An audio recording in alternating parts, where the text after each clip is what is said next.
Okay, let's start from chapter number 4. The name of the chapter is Financial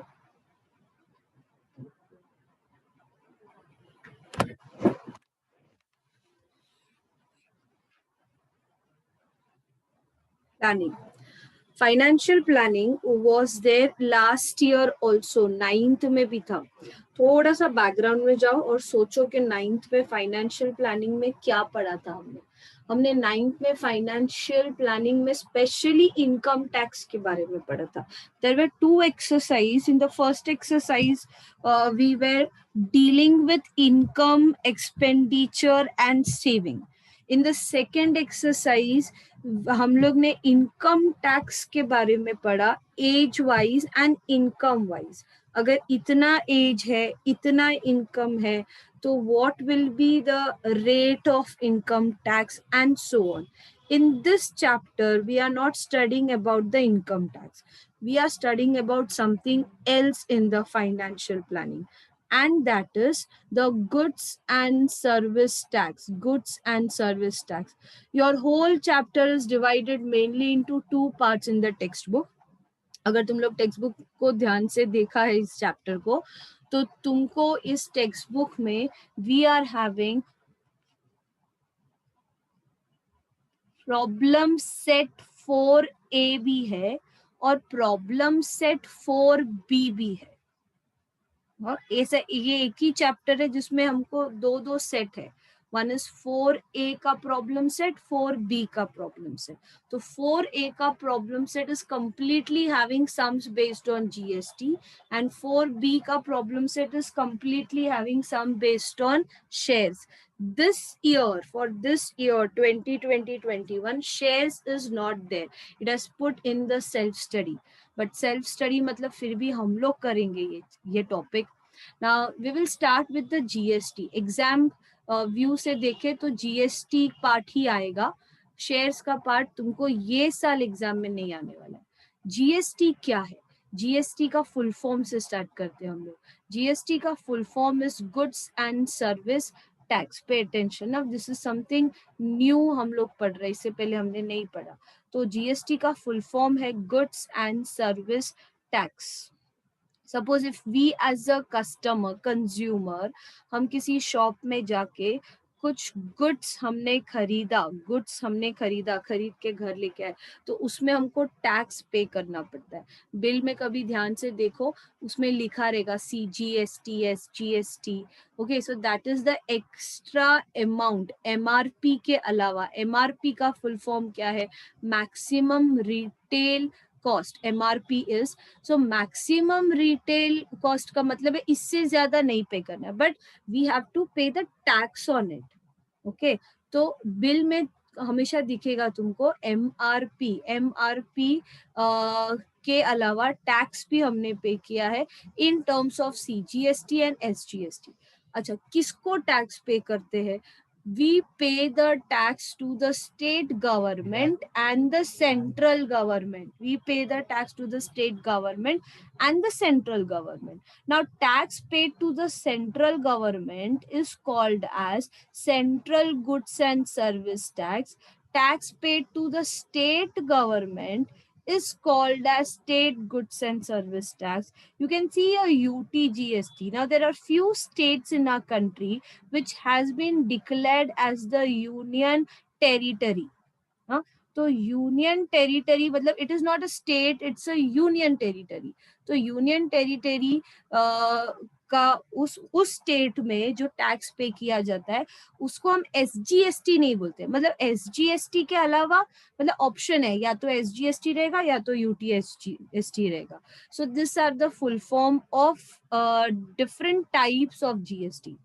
अभी ये GST का ही part है. फॉर एग्जाम्पल, GST 100 रुपीज है, उसको 2 वे में पे करते हैं. In 2 ways a consumer will pay the tax 50-50, आधा आधा. That is 50 rupees will go to the central government as CGST, और बाकी का 50 रुपया स्टेट गवर्नमेंट को जाएगा एज SGST. तो इसका मतलब ये नहीं हुआ हाँ कि consumer is paying 50 rupees to the central government, 50 rupees to the state government and plus 100 rupees GST, that the consumer is paying 200. No, this is completely wrong. The consumer is only paying 100 rupees, आधा आधा पे कर रहा है वो. First 50 rupees वो central government, second 50 rupees he is paying to the state government. Total वो सिर्फ 100 रुपया ही पे कर रहा है. अंडरस्टूड. तो this two terms, that is CGST and SGST, are half of GST. Now this is very important. We are going to use this again and again in the exercise. हमको GST दिया रहेगा और बोला रहेगा कि find the CGST and SGST. Now remember this, that CGST is always equal to SGST. दोनों amount हमेशा equal रहते हैं and both the amount is half of GST. GST का आधा. So this I want you to write below this table, that CGST is equal to SGST equal to GST upon 2. ये दोनों में applicable है, amount में भी और percentage में भी. फॉर एग्जाम्पल GST का परसेंट दिया है तुमको 18% और बोला कि चलो CGST का परसेंट फाइंड करो, तो 18 का आधा करने का. तो हम लोग बोलेंगे therefore CGST equal to SGST equal to half of 18, that is 9%. Understood. Amount में भी ये अप्लाई होता है कि अगर हमको CGST का अमाउंट दिया है 1000, GST का अमाउंट इज 1000. नहीं तो इस टाइम थोड़ा उल्टा करके देखते हैं. अगर हमको CGST SGST दिया है कि 500 रुपीज है, चलो GST फाइन करो.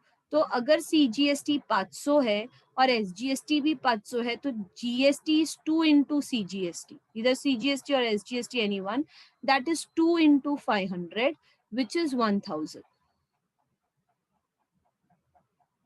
Okay, so this we have to keep in mind to solve the first exercise, that CGST and SGST both are equal. UTGST हर एक सम में नहीं आएगा, लेकिन एक सम है जिसमें ये वर्ड यूज किया है UTGST. ये SGST का ऑप्शनल वर्ड है. जहाँ स्टेट नहीं होता है, यूनियन टेरिटरी होता है, वहां हम UTGST बोलते हैं. GST का full form goods and service tax. Service का मतलब क्या है? गुड्स का मतलब तो पता चला हमको, शॉप में गए, कुछ गुड्स खरीदा तो हमने टैक्स भरा, उसको गुड्स का टैक्स बोलेंगे.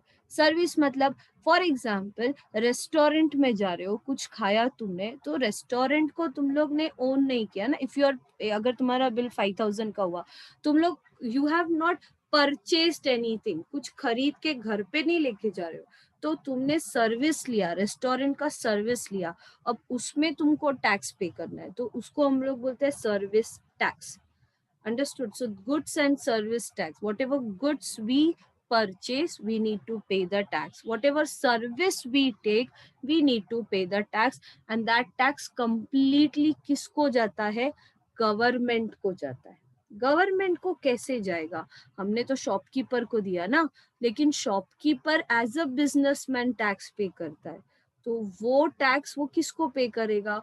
वो गवर्नमेंट को पे करेगा. अंडरस्टूड. अभी इसका भी हम लोग डिटेल में पढ़ेंगे कि how one person to another person tax charge होता है. मैन्युफैक्चरर टू होलसेलर, होलसेलर ने रिटेलर को बेचा, रिटेलर ने कंज्यूमर को बेचा, तो कंज्यूमर ने टैक्स किसको दिया? रिटेलर को दिया. रिटेलर ने किसको दिया? होलसेलर को दिया. होलसेलर ने किसको दिया? मैन्युफैक्चरर को दिया. मैन्युफैक्चरर ने किसको दिया? गवर्नमेंट को दिया. ये भी एक पूरा डिटेल्ड एक्सप्लेनेशन है जो हम नेक्स्ट पार्ट में देखेंगे. अभी इसमें गुड्स एंड सर्विस टैक्स में from what rate, we will study some few things extra in this जो तुमको MCQ में काम आएगा. The very first thing, that GST came into existence when GST has started. GST started just now, that is 1st July 2017. From 1st July 2017, GST came into effect. Now the next part, GST, what is the rate of GST? कौन से percent से start होता है और कौन से percent पे खत्म होता है. तो rate of GST starts from 0%. The highest rate is 28%. Now if you want to know about this, which are the food items, which are the things जिसमें कितना परसेंट टैक्स चार्ज होता है, ऐसा कौन सा चीज है जिसमें 0% टैक्स होता है. 0% टैक्स किस में होएगा? एसेंशियल गुड्स, जो जिंदा रहने के लिए जरूरी है, जैसे कि राइस है ना, वीट. तो दीज आर द एसेंशियल, इसमें 0% आएगा. Then next is what? Tea. All this are not essential. Tea अगर इंसान चाय नहीं पिएगा तो मर नहीं जाएगा ना. तो ये एसेंशियल नहीं है, ये लग्जरी फूड आइटम्स है. ओके, सो इसमें टैक्स लगता है. कभी फॉर एग्जाम्पल घर में ऐसा कुछ रहेगा ना, कभी कहीं से सामान लाया, उसका अगर if you have the bill of that, उस बिल में देना, कभी ध्यान से देखो, अगर राइस लिखा है ना तो उसमें CGST SGST ये दोनों दिया रहता है हर एक फूड आइटम के नीचे. इसमें रहेगा 0 0. और अगर टी रहेगा ना तो उसका MRP का कॉलम अलग रहेगा, उसमें CGST भी चार्ज किया रहेगा, SGST भी चार्ज किया रहेगा.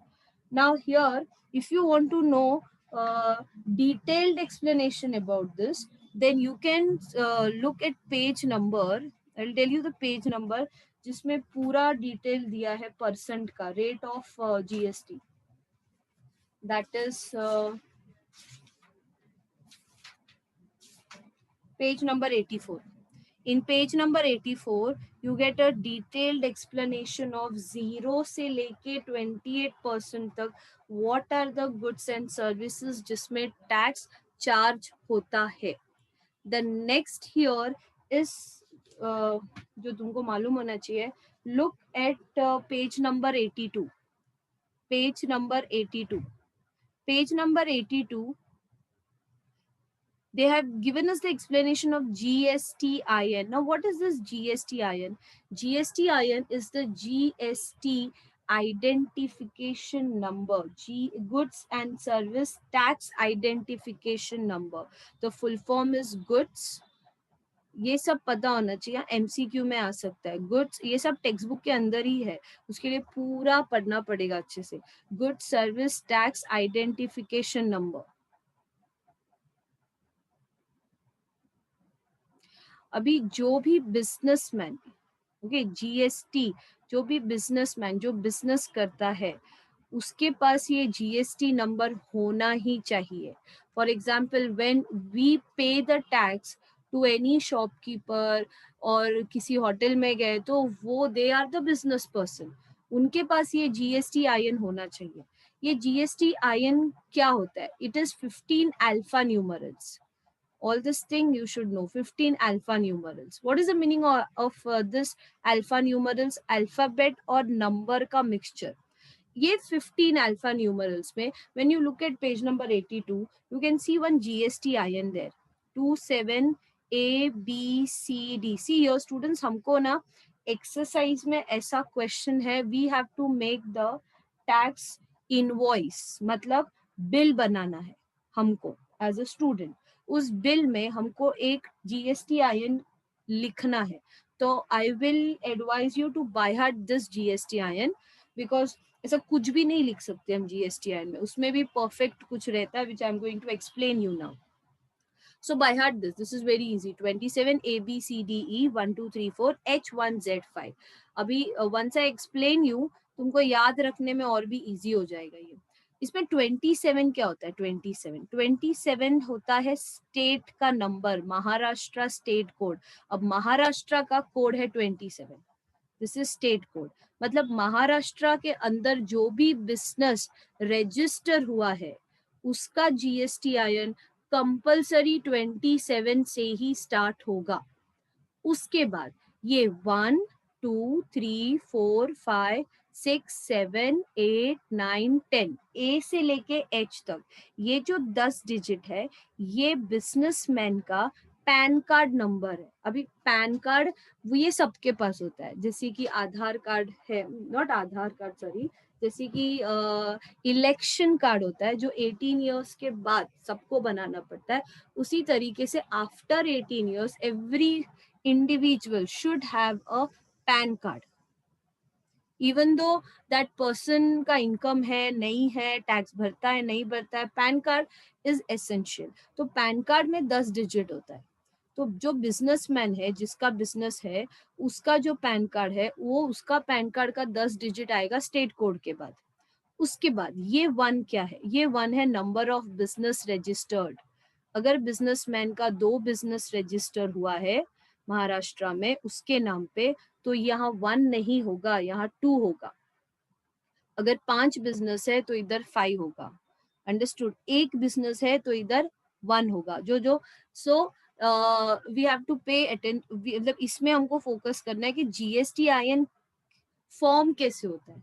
The first 2 digit is the state code, next 10 digit is the what, वो बिजनेसमैन का पैन कार्ड का 10 डिजिट है। देन 10 डिजिट के बाद जो नंबर है नंबर ऑफ बिजनेस है। ये जो Z है, Z बाय डिफॉल्ट हमेशा सेम होता है। बाय डिफॉल्ट हर एक GSTIN नंबर में the second last letter is Z only. Phi is a unit given by the government. Now ये ऐसा एक नंबर है जो उन लोग जब फॉर एग्जाम्पल अगर एक बिजनेसमैन टैक्स भरने गया या कोई भी किसी भी काम से अगर वो किसी ऑफिस में जाता है, state government office, central government office, और उसको देखना है कि उसका GSTIN अभी भी वैलिड है या नहीं, तो ये नंबर से जो भी उधर ऑफिस पर्सन रहेगा वो लास्ट नंबर से पता कराएगा। मतलब he will enter this digit in the system and this digit will help to find out that whether your GSTIN is valid or it is not valid. तो इसका ऐसा कुछ ये नहीं है कि ये 5 रहेगा, ये कुछ भी हो सकता है। This is given by the government itself. Okay, so this is the formation of the GSTIN. I want you to by heart this GSTIN which we are going to use while making the tax invoice. Tax invoice में हम यही एक GSTIN लिखेंगे, that is 27ABCDE1234 H 1 business Z by default and 5.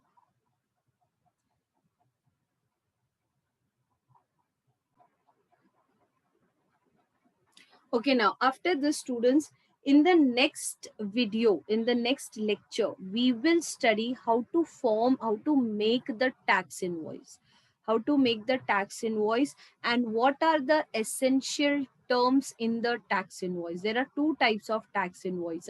One is the invoice of the goods, and second is the invoice of the service. Now दोनों tax invoice almost same होते हैं, खाली एक हल्का सा डिफरेंस है, वो हम लोग नेक्स्ट लेक्चर में देखेंगे। Okay, till then bye.